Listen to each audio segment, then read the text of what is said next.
Take out illustration number 53.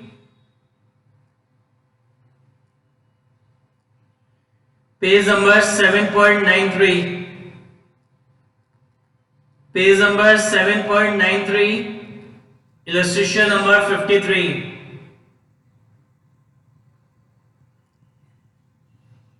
क्या कह रहा है? Navlakshmi limited issue a prospectus invited application for 50,000 shares of ₹10 each. तो ये कंपनी है जो अपने 50,000 शेयर्स इशू कर रही है of ₹10 each, payable 3 on application, payable 3 on application, payable 4 on allotment, payable 4 on allotment, payable 2 on first call and balance on final call. तो final call कितना हुआ? 3 + 4 7 + 2 9। तो 10 में से 9 ये हो गया, बाकी बचा 1। तो ₹1 किस में मंगा रहे हैं? सेकेंड कॉल पे। फिर क्या कह रहा है? 60,000 एप्लीकेशन वर रिसीव। तो 50,000 शेयर इश्यू करने थे, 60,000 एप्लीकेशन क्या हुआ? रिसीव हो गई। 60,000 एप्लीकेशन क्या हुआ? रिसीव हो गई। तो it is a case of over subscription. It is a case of over subscription. Allotment were made on the following basis. Out of this 60,000, 10,000 shareholder, 10,000 applicants get full allotment. यानी 60,000 में से 10,000 को हमने पूरे 10,000 शेयर्स अलॉट करे। इन B category 20,000 shares थे, इनको अपन ने 15,000 शेयर्स अलॉट करे। यानी आउट ऑफ दिस 60,000, 20,000 एप्लीकेंट्स को अपन ने 15,000 शेयर्स अलॉट करे और इन 60,000 में से 30,000 एप्लीकेंट्स को हमने 25,000 शेयर्स अलॉट करे। बताओ इसमें से कौन सी कैटेगरी में प्रो रेटा बेसिस पर अलॉटमेंट हुआ है? बताइए। ये जो भी 3 कैटेगरी दिख रही है, इसमें से कौन सी कैटेगरी में प्रो रेटा बेसिस पर अलॉटमेंट हुआ है? Very good. कैटेगरी बी और कैटेगरी सी, इन दोनों में क्या हो रहा है? अलॉटमेंट कैसे हुआ है? प्रो रेटा बेसिस पे। तो यहाँ पे 20,000 एप्लीकेंट्स थे, उनको कितने दिए? 15। तो यानी इसका रेशियो क्या हो गया? 4:3। यानी जिसने 4 शेयर्स के लिए अप्लाई करा उनको 3 शेयर्स अलॉट हो गए। और इसका क्या रेशियो हो गया? 6:5। यानी जिसने 6 शेयर्स के लिए अप्लाई करा उसको सी कैटेगरी में 5 शेयर्स क्या हुए? अलॉट हुए। लिखा है all the excess amount paid on application is to be adjusted against amount due on allotment. The share were fully called and paid except the allotment first and final call not paid by those who applied for 2,000 share। Correct shareholder जिसने 2,000 shares के लिए 2,000 shares के लिए apply किया था, 2,000 shares के लिए apply किया था, जो कि बी कैटेगरी को बिलोंग कर रहा है, वो बिलोंग्स टू कैटेगरी बी, वो बिलोंग्स टू कैटेगरी बी, जो बी कैटेगरी को बिलोंग कर रहा है,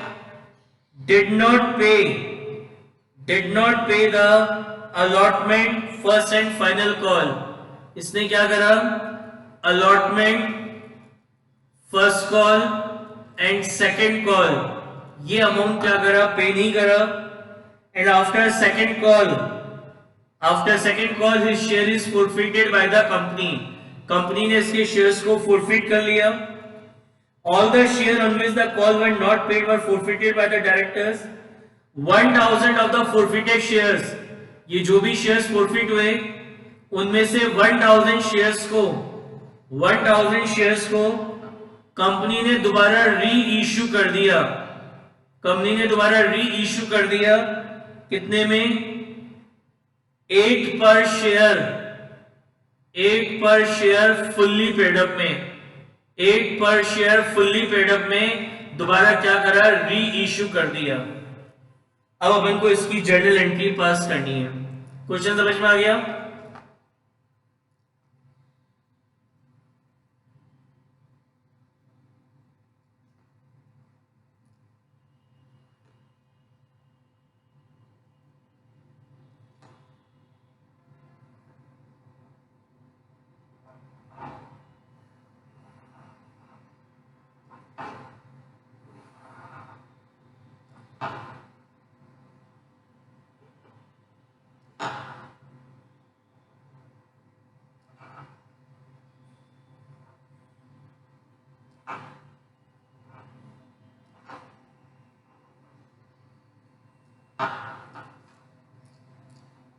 क्वेश्चन समझ में आ गया। एक कंपनी है जो अपने 50,000 शेयर इश्यू कर रही है 10 ईच के, एप्लीकेशन में मंगा रही है 3, अलॉटमेंट पे 4, फर्स्ट कॉल पे 2, सेकंड कॉल पे 1, 60,000 एप्लीकेशन रिसीव हुई, तो 50,000 शेयर इश्यू करने थे, 60,000 एप्लीकेशन आ गई, तो it is a case of over subscription.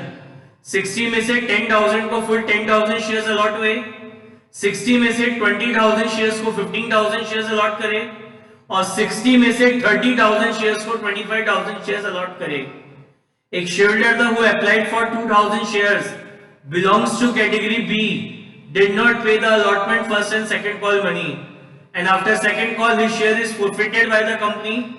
Out of these forfeited shares 1,000 shares were reissued at ₹8 per share fully paid up. अब अपन को इसकी जर्नल एंट्री पास करनी है।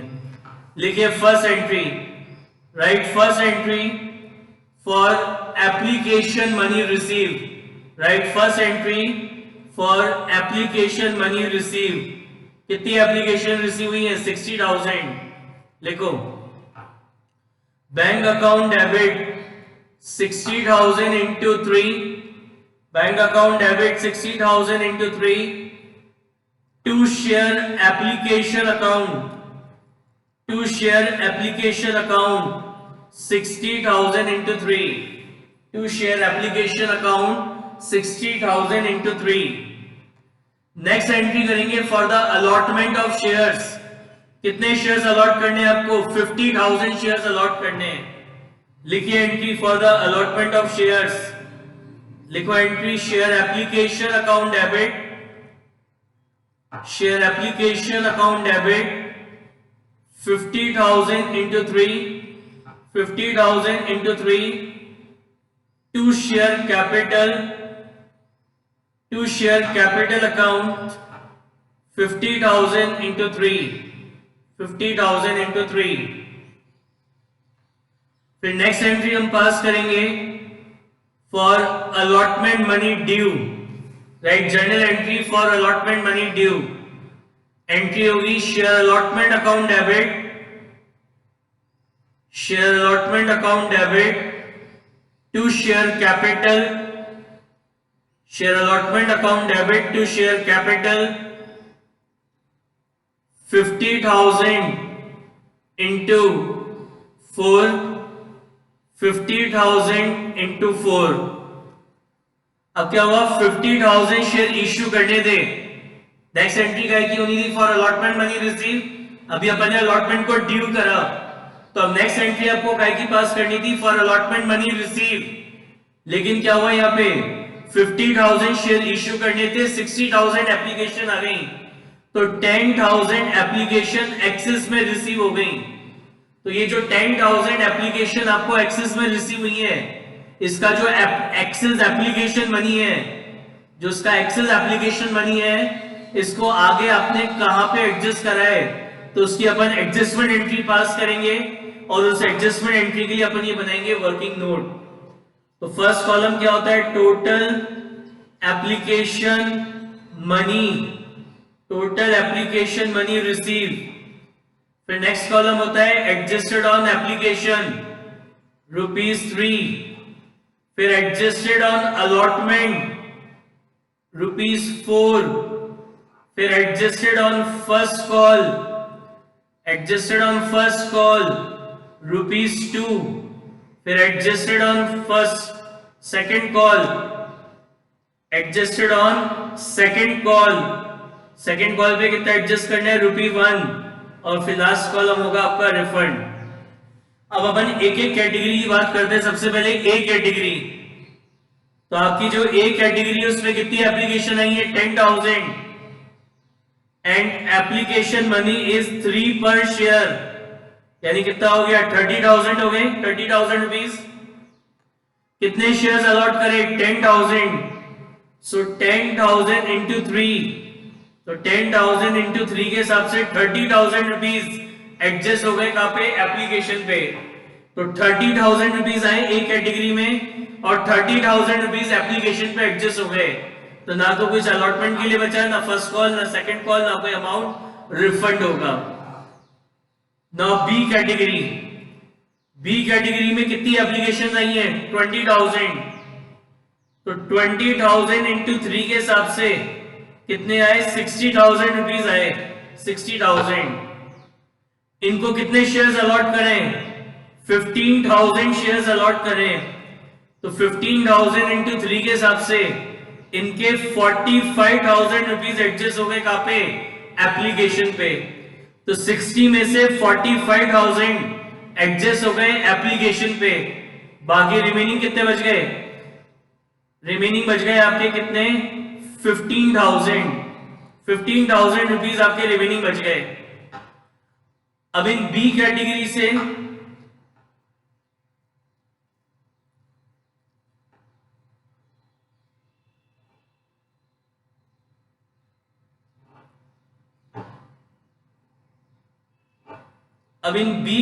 से हमें अलॉटमेंट पे कितना मंगाना है? कितने शेयर्स अलॉट हुए थे? 15,000 शेयर्स अलॉट हुए बी कैटेगरी में। बी कैटेगरी में 15,000 शेयर्स अलॉट हुए हैं। एंड अलॉटमेंट मनी कितना है? 4 रुपीज पर शेयर। तो 15,000 इंटू 4 कितना होता है? 60,000 होते हैं। यानी बी कैटेगरी से अलॉटमेंट पे 60,000 मंगाने हैं। लेकिन मेरे पास अभी सरप्लस अमाउंट कितना है बी कैटेगरी का? 15,000 ही है। तो पूरा का पूरा 15,000 रुपीज एडजस्ट हो जाएगा कहां पे? अलॉटमेंट पे। तो आगे फर्स्ट कॉल के लिए कोई एडजस्ट नहीं होगा, ना कोई अमाउंट सेकंड कॉल पे, ना कोई अमाउंट रिफंड होगा। बताइए बी कैटेगरी का कैलकुलेशन समझ में आया? Any doubt in B category?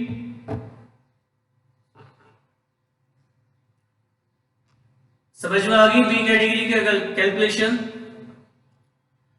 Now C category. C category कितनी एप्लीकेशन है? 30,000 एप्लीकेशन रिसीव हुई। तो 30,000 इंटू 3, 30,000 इंटू 3 के हिसाब से कितने आए? 90,000 रुपीज आए। बी सी कैटेगरी में कितने शेयर्स अलॉट हुए हैं? सी कैटेगरी में 25,000 शेयर्स अलॉट हुए हैं। तो 25,000 इंटू 3 के हिसाब से 75,000 रुपीज एडजस्ट हो गए एप्लीकेशन पे। तो 90 में से 75,000 रुपीज एडजस्ट हो गए एप्लीकेशन पे। यानी इनका कितना सरप्लस है? इनका भी 15,000 रुपीज सरप्लस अमाउंट है। अब इन सी कैटेगरी से अलॉटमेंट पे कितना मंगाना है? 25,000 शेयर्स अलॉट हुए इन कैटेगरी सी। 25,000 शेयर्स अलॉट हुए and your allotment money is 4 पर शेयर। तो 25,000 इंटू 4 कितना मंगाने हैं? 1 लाख। 1 लाख रुपीज मंगाने हैं। जबकि आपके पास एक्स्ट्रा अमाउंट कितना है? 15,000। तो पूरा का पूरा 15,000 रुपीज एडजस्ट हो जाएगा कहां पे? अलॉटमेंट पे। तो ना तो कुछ एडजस्ट होगा फर्स्ट कॉल पे, ना सेकंड कॉल, ना कोई अमाउंट रिफंड होगा। बताइए सी कैटेगरी की कैलकुलेशन समझ में आई क्या?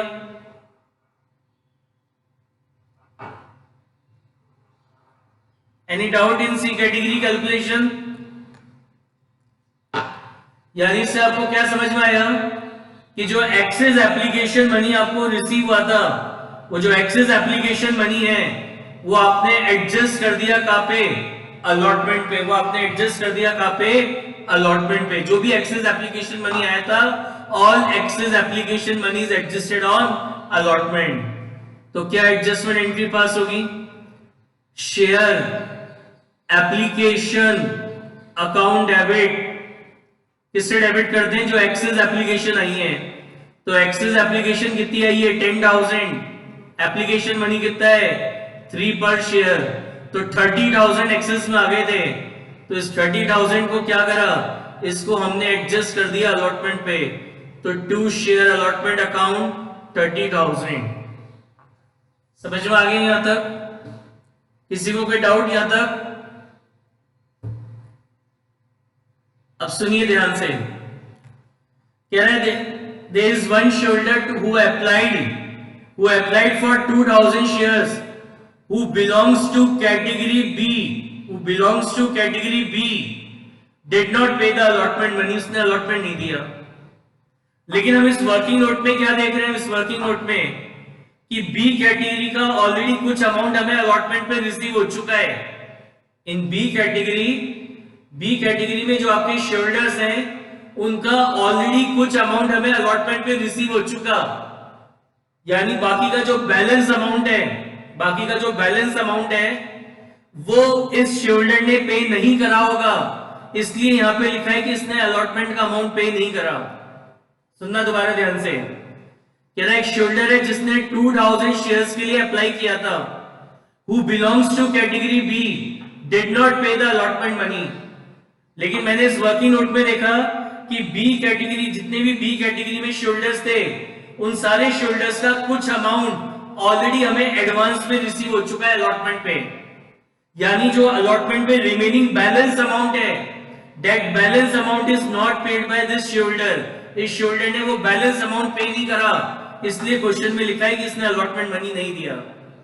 तो बात आती है अभी कैलकुलेट कैसे करेंगे, how this amount is calculated, कि इसका कितना तो अलॉटमेंट पे हमें एडवांस में मिल चुका था और कितना बैलेंस अमाउंट बचा है जो इसका हमें अलॉटमेंट पे रिसीव नहीं हुआ, वो कैसे कैलकुलेट करेंगे। तो यहां पे क्या दे रखा है, आपको दे रखा है कि इसने 2000 शेयर्स के लिए अप्लाई किया था। तो पहले आप यहां निकालोगे इसके अलॉटेड शेयर्स, कि इसको कितने नंबर ऑफ शेयर्स अलॉट हुए थे, वो अपन कैलकुलेट करेंगे। तो दो तरीके हैं, एक तो समझने का तरीका कि कौन सी कैटेगरी से बिलोंग कर रहा है, बी कैटेगरी से। तो जब 20,000 शेयर्स के लिए अप्लाई किया था, बी कैटेगरी में जब 20,000 शेयर्स के लिए अप्लाई किया था, तो अलॉट कितने हुए थे, 15,000। अगर 1 के लिए अप्लाई करेगा तो अलॉट कितने होंगे, 15,000 अपॉन 20,000। और अगर इसने 2,000 शेयर्स के लिए, इसने अगर 2,000 शेयर्स के लिए अगर अप्लाई करा है, तो अलॉट कितने होंगे, 15,000 डिवाइडेड बाय 20,000 इंटू 2,000, यानी कितने हो जाएंगे, 1500। यानी इसको 1500 शेयर्स क्या हुए होंगे, अलॉट हुए होंगे। तो ये तो समझने का तरीका हो गया। एक इसका दूसरा तरीका और है शॉर्टकट, क्या क्या दे रखे हैं, अप्लाइड दे रखे हैं, क्या निकालने इसके आपको, नंबर ऑफ शेयर अलॉटेड निकालने, नंबर ऑफ शेयर अलॉटेड निकालते हैं, और अलॉटेड हमेशा कम निकलते हैं। इसने 2000 शेयर के लिए अप्लाई किया है, तो कंपनी ने इसको 2000 से कम शेयर अलॉट किए होंगे।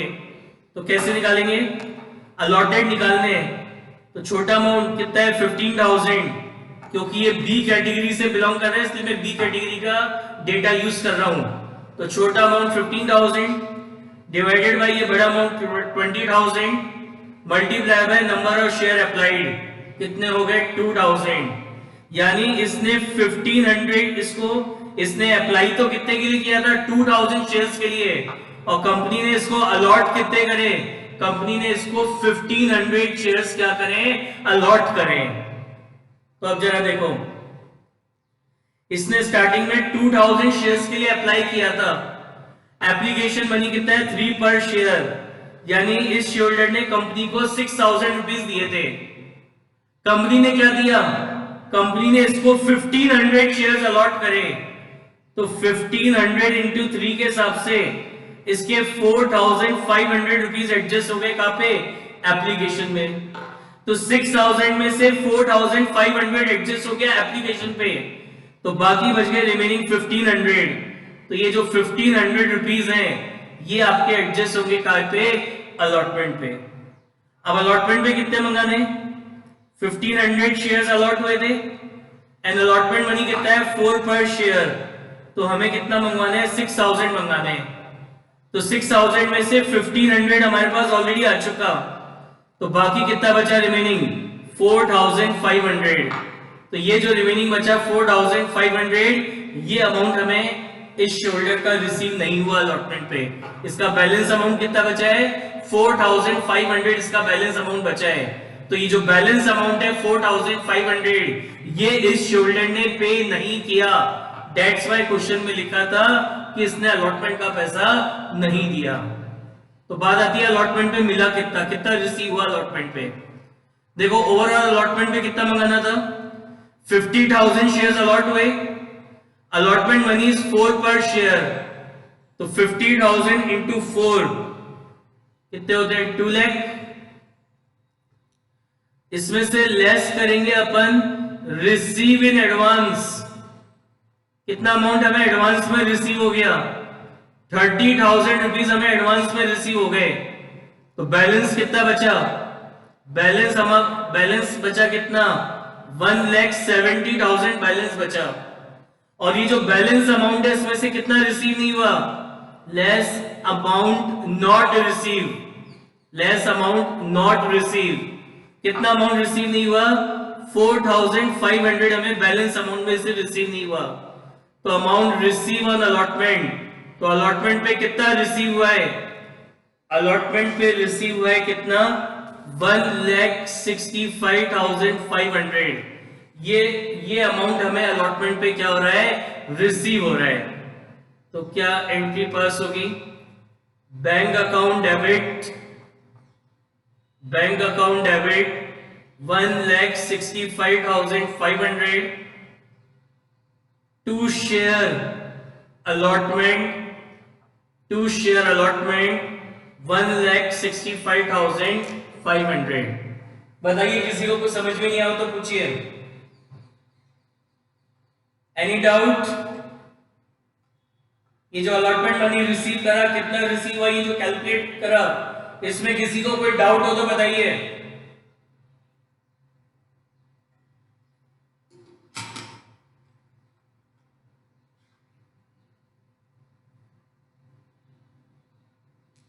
सबको समझ में आ गया,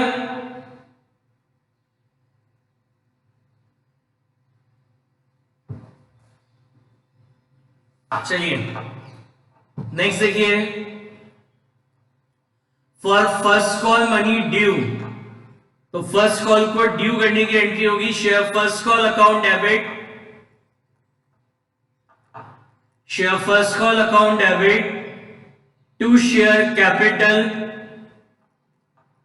share first call account debit to share capital account, share first call account debit to share capital account. First call कितना है, 2 रुपीज, तो 50,000 into 2, 50,000 into 2। Next entry pass करेंगे फर्स्ट कॉल मनी रिसीव करने की, तो टोटल 50,000 शेयर इशू हुए थे। इसमें से एक शोल्डर था जिसने 2,000 शेयर्स के लिए अप्लाई किया था, जिसको हमने 1,500 शेयर्स अलॉट करे थे, कह रहे उसने फर्स्ट कॉल का अमाउंट भी पे नहीं करा। तो 50,000 में से 1,500 शोल्डर्स ने हमें फर्स्ट कॉल मनी पे नहीं करा, यानी फर्स्ट कॉल मनी आपको रिसीव हो रहा है किससे, 48,500 शोल्डर से आपको फर्स्ट कॉल मनी क्या हो रहा है, रिसीव हो रहा है। तो अब एंट्री पास करोगे, bank account debit, bank account debit to share first call account 48,500 into 2, 48,500 into 2। Next entry pass करेंगे सेकंड कॉल को ड्यू करने की, तो share second call account debit, share second call account debit 50,000 into 1, 50,000 into 1 to share capital account, to share capital account 50,000 into 1। अब company ने total 50,000 share issue करे, इसमें से एक शोल्डर था जिसने 2,000 शेयर्स के लिए अप्लाई किया था, जिसको हमने 1,500 शेयर्स अलॉट करे थे, कह रहे उसने सेकंड कॉल भी पे नहीं करा। तो 50,000 में से 1,500 शोल्डर ने सेकंड कॉल मनी पे नहीं करा, यानी सेकंड कॉल मनी आपको रिसीव हो रहा है किससे, 48,500 शोल्डर से आपको आपका सेकंड कॉल मनी क्या हो रहा है, रिसीव हो रहा है। तो एंट्री पास होगी bank account debit, bank account debit 48,500 into 1 to share second call, to share second call 48,500 into 1. Now just after the second call, his share is forfeited by the company. Company ने इसके shares को क्या करा, forfeit कर लिया। तो entry होगी share capital account debit, share capital account debit, किससे डेबिट करेंगे? Called up capital. हाँ जी बताइए, कॉल्ड अप कैपिटल कितनी है? कितने शेयर्स फॉरफिट होंगे? 1500। तो जब भी शेयर्स को फॉरफिट करते हैं तो शेयर कैपिटल अकाउंट हमेशा डेबिट होता है and it is debited bye called up capital. तो कॉल्ड अप कैपिटल कितनी है यहाँ पे? 10 रुपीज। कंपनी ने एप्लीकेशन मंगा लिया, अलॉटमेंट मंगा लिया, सेकंड कॉल मंगा लिया, फर्स्ट कॉल मंगा लिया, सब मंगा लिया। तो कॉल्ड अप कैपिटल कितनी है? 10 रुपीज। क्रेडिट किसको करना है? जिन कॉल का अमाउंट आपको रिसीव नहीं हुआ। तो एक तो आपको अलॉटमेंट रिसीव नहीं हुआ, तो 2 शेयर अलॉटमेंट। अलॉटमेंट पे कितना अमाउंट रिसीव नहीं हुआ है? अलॉटमेंट पे ये 4500 आपको रिसीव नहीं हुए। तो 2 शेयर अलॉटमेंट कितना रिसीव नहीं हुआ? 4500। 2 share first call, first call पे कितना रिसीव नहीं हुआ? 1500 इंटू 2, पूरा का पूरा अमाउंट फर्स्ट कॉल पे रिसीव नहीं हुआ है। 2 share second call, second call पे कितना रिसीव हुआ? नहीं हुआ। सेकेंड कॉल पे पूरा 1500 इंटू 1 रिसीव नहीं हुआ है। एंड 2 शेयर फॉरफीचर, कितना अमाउंट फॉरफिट होगा? जो भी कैपिटल अमाउंट हमें रिसीव हुआ है वो अपन फॉरफिट कर लेंगे। बताइए कितना होएगा फॉरफिट? कितना अमाउंट फॉरफिट करना है बताइए?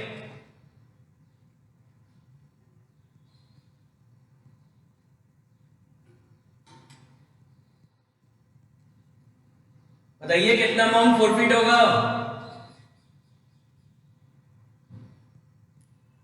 Very good, 6000। कैसे निकाले? इसने 4500 तो एप्लीकेशन पे करे थे और 1500 इसने अलॉटमेंट पे करा था। तो टोटल मिला के इसने कितना पे करा? टोटल मिला के ये 6000 रुपीज का कैपिटल अमाउंट पे कर चुका है। तो ये 6000 रुपीज कंपनी इसके क्या करेगी? फॉरफिट कर लेगी। समझ में आई बात? 4500 तो इसके एप्लीकेशन पे रिसीव हुआ था कैपिटल अमाउंट और 1500 इसका अलॉटमेंट पे रिसीव हुआ था। तो टोटल 6000 रुपीज इसके क्या होंगे? फॉरफिट हो जाएंगे, जो इसने कैपिटल अमाउंट कंपनी को पे करा था। अब इन 1500 में से out of this 1500 shares company ने 1000 शेयर्स को दोबारा री इश्यू कर दिया। कैसे? ₹8 पर शेयर फुल्ली पेड अप। क्या मतलब बताया था इस फुल्ली पेड अप वर्ड का?